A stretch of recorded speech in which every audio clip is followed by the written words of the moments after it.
pessoal, tudo bem?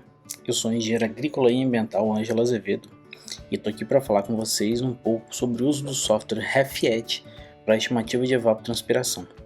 Evapotranspiração é a associação de dois fenômenos, que seria a evaporação diretamente da água do solo, associada à transpiração da água pela superfície foliar.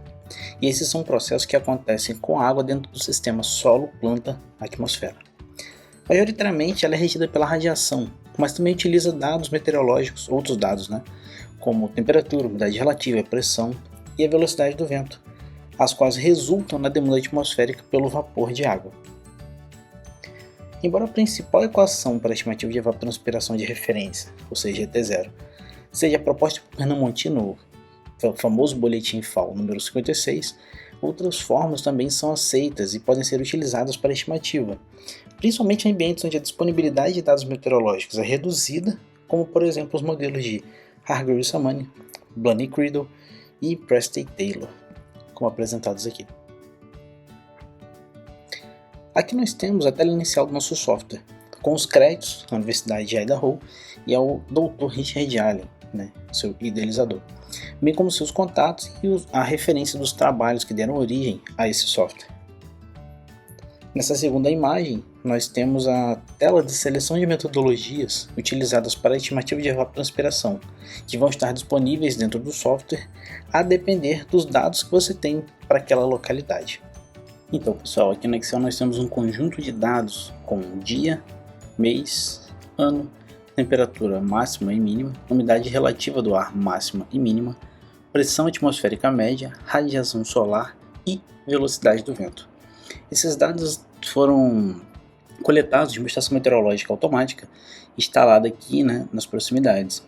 Mas vocês podem também fazer uso de qualquer outro banco de dados disponível, baixando tanto de estações meteorológicas automáticas da rede do INMET, como também de servidores particulares, ou até mesmo realizando a coleta in loco, pois alguns modelos disponíveis utilizam somente temperatura máxima e mínima para a estimativa de evapotranspiração.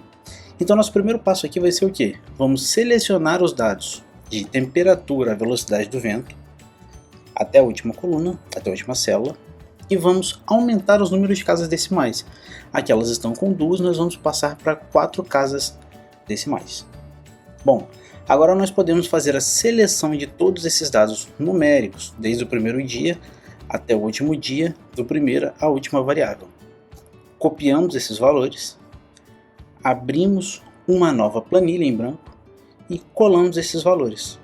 Agora a gente já pode passar para o nosso próximo passo, que seria exportar esse arquivo para um formato em que o RefET reconheça esses dados.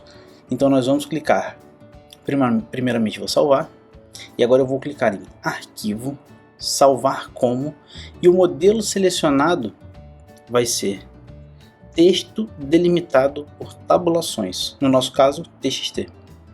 Eu vou alterar o nome desse arquivo e vou salvar ele na área de trabalho mesmo, para simplificar todo o processo. Ele indica um aviso para a gente vai dar OK, vamos aceitar. Esse arquivo já foi salvo. Pessoal, o próximo passo vai ser abrir o nosso arquivo TXT. Vocês podem observar que aqui eu estou trabalhando no sistema macOS, mas caso estivéssemos trabalhando em Windows, o procedimento seria exatamente o mesmo, porém abrindo no bloco de notas. Aqui nós temos uma função muito interessante, que vai ser a função de editar, buscar e substituir. Clicando nela, eu posso pedir para ele buscar todos os meus campos com vírgula e substituir esses campos por ponto, ou seja, apertando o botão tudo, eu consigo converter todas as minhas vírgulas em ponto. Então eu converto todos os meus separadores decimais de vírgulas para pontos. Ou seja, caso você tenha alguma dificuldade no seu sistema operacional de fazer esse tipo de conversão, dependendo do sistema operacional como Windows, você teria que entrar no seu painel de controle, fazer toda essa edição. Aqui simplifica um pouco esse passo. Você pode trabalhar com ele com separador decimal de vírgula e simplesmente na hora de importar no RefET você faz essa correção, essa alteração de separador decimal.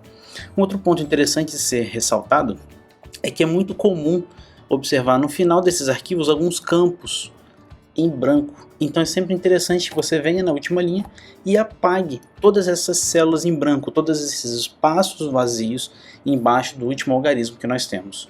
E agora o nosso arquivo sim está pronto para começar a importação no RefEdit. Então eu vou fechar ele e ele vai ficar salvo. Então vamos para o RefEdit agora. Como o RefEdit só existe em versões para o Windows, eu tenho aqui virtualizado o sistema operacional Windows 11 por meio do software Parallels. Se alguém tiver interesse, quer saber como é que funciona, eu posso gravar um vídeo para vocês sobre isso. Então, abrindo o RefEdit, vou apertar a tabela de pesquisa e vou escrever aqui Ref. Ele já apareceu como primeiro aplicativo. Abrindo o RefEdit, ainda na janela de inicialização, né, nós clicamos no Proceed para passar para a nossa próxima tela. Aqui ele vai estar pedindo para a gente a entrada do nosso arquivo de banco de dados, aquele TXT que nós importamos. Então, clico na área de trabalho e identifico meu arquivo aqui, meu arquivo dados em TXT. Clico em abrir. Agora ele me pede um arquivo de definição. Como nós estamos abrindo um arquivo pela primeira vez, o software pela primeira vez, nós não temos. Então vou criar um arquivo aleatório escrito def. E clico em abrir. Ele informa que esse arquivo não existe e pergunta se ele quer que eu crie. Se eu quero que ele crie, eu digo sim. E aqui nessa tela, a primeira coisa que nós vamos fazer é indicar para cada número de 1 a 10 o que nós temos em cada uma das nossas células. Então vale ressaltar que em momento algum, nos passos anteriores, eu indiquei alguma sequência lógica de organização dos dados que vocês tinham. Porque aqui nós conseguimos organizar eles de uma nova forma para que o programa entenda o que se tem em cada uma das colunas. Então eu clico na ID e a minha ID número 1 significa que eu tenho na primeira coluna, ID número 2 segunda coluna. Então como eu conheço o meu banco de dados, eu sei que no meu ID número 1 eu tenho os meus dias de números variando de 1 a 31. Então eu dou 2 cliques aqui e ele vai para lá. Depois eu vou ter o meu mês, que é indicado com o número 3, variando de 1 a 12, ou seja, eu tenho o meu mês em numerais. Depois eu tenho o meu ano, com 4 dígitos, é importante ressaltar isso. Depois eu vou ter a minha temperatura máxima do ar em graus Celsius, diária.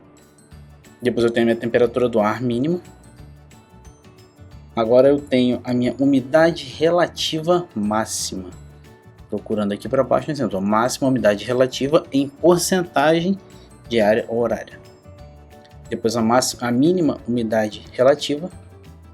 Agora nós temos a pressão atmosférica. Só que no meu caso eu tenho a pressão atmosférica média em kilopascal, kPa. Então nós temos aqui o número 75. Agora nós temos a radiação. No meu caso, radiação líquida medida em megajoule metro quadrado dia. Então é muito importante você conhecer o seu banco de dados e saber qual unidade de cada uma das medidas que você tem ali. E por último nós temos a velocidade do vento. Velocidade média do vento em metros por segundo. Se você acompanhar aqui do lado, você pode ver que estão todos os valores aqui. O próximo passo agora é indicar qual é a tabulação dos nossos dados. Os delimitadores, nós temos marcados somente tab, que são delimitadores de espaço, então desmarcamos todos os outros. E aqui embaixo, no tipo de separador decimal, indicamos como não, estamos trabalhando com pontos. Podemos seguir.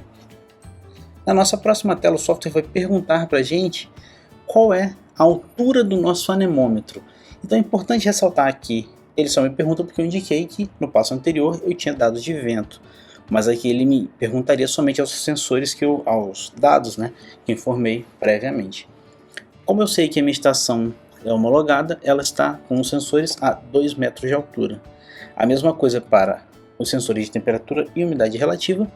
E aqui ele me pergunta qual a altitude da minha estação meteorológica, a altitude da coleta dos dados a partir do nível do mar. No meu caso, 446 metros. E depois ele me pergunta a latitude do ponto de coleta. Aqui vale ressaltar que nós temos que indicar o número como negativo, já que nós estamos no hemisfério sul e o nosso separador deve ser pontos.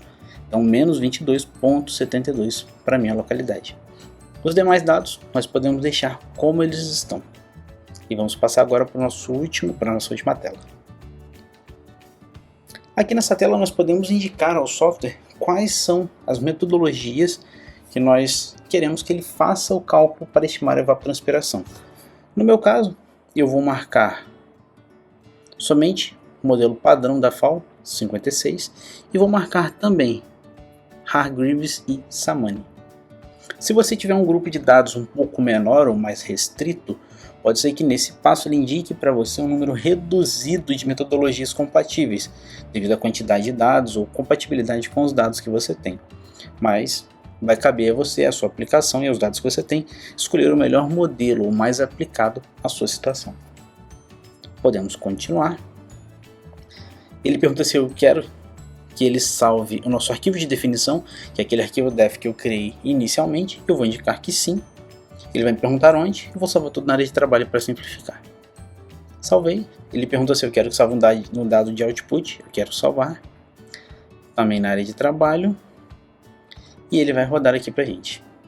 É comum que esse erro aconteça, indicando que o intervalo de leitura está fora do intervalo ou é menor do que o tamanho de coleção que nós temos. É comum acontecer, mas você pode dar OK, ele vai fechar e você vai buscar na sua pasta onde salvou os arquivos os seus dados. No seu caso, esse dados.out. No meu caso, o arquivo se chama dados porque o arquivo de entrada se chamava dados. Então aqui você vai ter um arquivo com o mesmo nome do arquivo de entrada, entretanto com a extensão out. Então aqui você clica no arquivo, indica para abrir com um bloco de notas e lá embaixo você pode observar todos os dados que foram gerados. Então nós temos aqui dia, mês e ano, temperatura máxima e mínima, radiação, velocidade do vento, temperatura do ponto de orvalho e os cálculos de evapotranspiração para cada um dos dias, tanto pelo modelo FAO, pelo FAO 56, Penamonti, também como Hargreaves e Samani. Nós podemos observar os dados para cada um dos dias.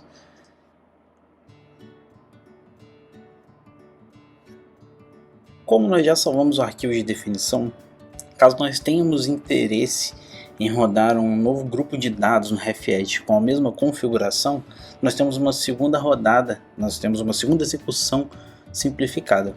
Então eu vou abrir o meu RefEdit aqui, vou importar o mesmo arquivo e agora eu vou estar importando também o meu arquivo .def, ou seja, vou proceder, vou encontrar o meu arquivo de dados, que no meu caso é o meu arquivo com o nome dados, abrir, e na hora que ele pede o arquivo de definição, eu adiciono o arquivo def e clico em abrir. E vocês podem observar que ele já puxou todas as configurações indicadas anteriormente. Se eu apertar continue, ele já tem a altitude e todos os dados padronizados aqui. Ou seja, a primeira vez que a gente executa, você precisa entrar com esses dados e numa segunda execução você já pode aproveitar, né, todo esse arquivo de configuração, desde que você mantenha a mesma configuração de organização dos seus dados. Caso você altere alguma coisa, você pode vir aqui, clicar e alterar, né, o dado que você tem em cada uma das células. Mas caso você crie, né, uma rotina de trabalhar com os dados sempre na mesma configuração, isso simplifica o passo a passo de execução dentro do software para vocês.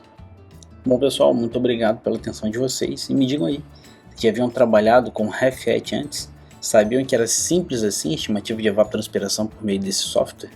Ou vocês faziam de alguma outra forma esse tipo de estimativa? Qualquer dúvida deixem um comentário aqui embaixo.